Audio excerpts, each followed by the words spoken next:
যত কষ্ট আছে তুমি আমারে দাও, জাহান্নামের কষ্ট সহ্য করতে পারবো না। আর একটা দরখাস্ত আমার নাও, তোমার নবীরে আমার দৃশ্যটা দেখে দাও। আমার বেগমগঞ্জ নোয়াখালীর যুবক ভাইরা এখন একটা চিৎকার মারবা।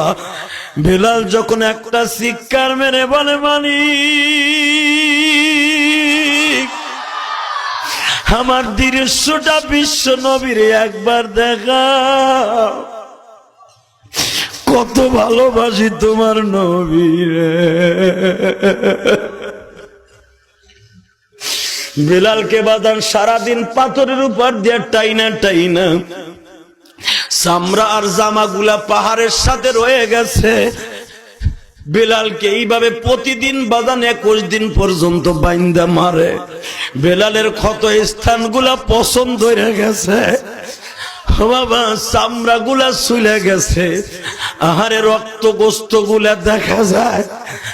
বেলালের শরীরে যে কাপড় গুলা রক্তের কারণে শরীরে লাইগে গেছে আঠার মতো, ওইগুলা টাইনা টাইনা খোলে বাবা, যেন বেলালের গোস্ত গুলা জামার মতো খুইসা যায়।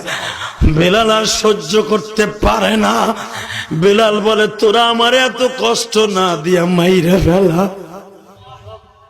উমাইয়া বলে তোরে মারবো না, দুনিয়ার ডাক্তার বড় ডাক্তার দেখাবো, একবার কালেমা ছাইরা দে। বেলাল বলে দুনিয়া ছাড়ব, কালেমা ছাড়ব না গো, জীবন দিব ইমান দিব না।